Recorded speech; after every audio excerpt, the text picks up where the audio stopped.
before I leave here, I actually wanted to just say one more thing. So the goat of YouTube here speaking. So everyone, please listen up and perk your ears up and make sure that you're soaking in this invaluable knowledge. Okay, because I'm only going to tell you this once. Okay, and for all the gambling types out there, get out your notepads, get out your pens, and make sure you're writing this down because I never miss when it comes to fights. I never miss. Boxing is one of the things that I just know these things. Okay, I know these things. Even though I don't have to see them, I know fighters. I know how they're going to play out. I know exactly how this Danny Garcia versus Errol Spence fight is going to turn out. Now, the biggest storyline going into this fight is the layoff of Errol Spence Jr.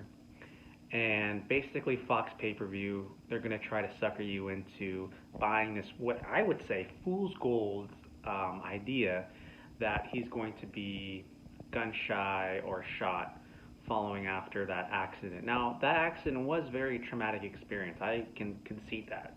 Errol Spence, God bless you. Hope you're doing okay.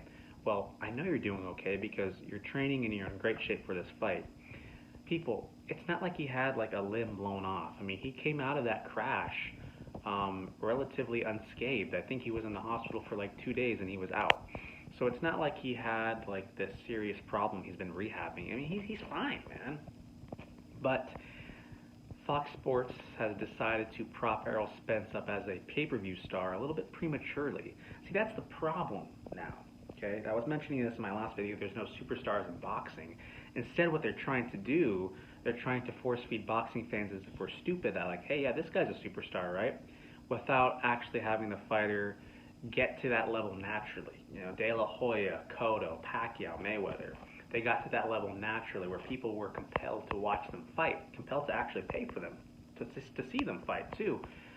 Nobody ever was like, oh yeah, Errol Spence Jr., he's arrived. Nobody said that, but yet they're slapping him on pay-per-view like they tried to do with Terrence Crawford, but that fight was such horrible numbers, they said, nah, Terrence, you're going back on ESPN regular. Danny Garcia is a B-level fighter, clear as day.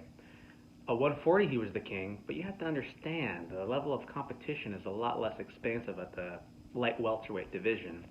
I mean, you take this, okay? Danny Garcia became the light welterweight champion, right? Who did he beat? Amir Khan. What happened when Amir Khan was moved up to welterweight? Was he even a top 10 guy? I mean, Amir Khan was getting slapped around by everybody. He moves up to welterweight, and he's just a regular guy. And that was the division that Danny Garcia was the king at. He moves up to welterweight, and I don't care what his crazy father says. Danny Garcia was beaten by Keith Thurman and Sean Porter. Okay, and in my estimation, Keith Thurman and Sean Porter are a slight cut below Errol Spence. So I can't even say a miracle punch because I don't think he has the power to knock out Spence. That left hook. What welterweight has that left hook knocked out? I mean, did he even stop Robert Guerrero? I know he slapped the shit out of him a little bit, but did he stop him? Look, this is a clear-cut day example here. You got an A-level fighter, you got a B-level fighter. It shouldn't be on pay-per-view. I'm curious to see the fight, but I don't want to fucking pay for it. I'm streaming it. Fuck it, I'm streaming it, man. But for all you gamblers out there, Danny Garcia has a good enough chin. It's not going to be a knockout from Errol Spence. It's going to be a decision win for Errol Spence. Two different class of fighters. I'm sorry, Danny Garcia. I know Angel Garcia, he's so upset right now because his boy is going to take a third L against the elite welterweight of the 147-pound division. But that's just life, man. You got the cream of the crop, and then you have the cut below. And that's what Danny Garcia is. I'm sorry, folks.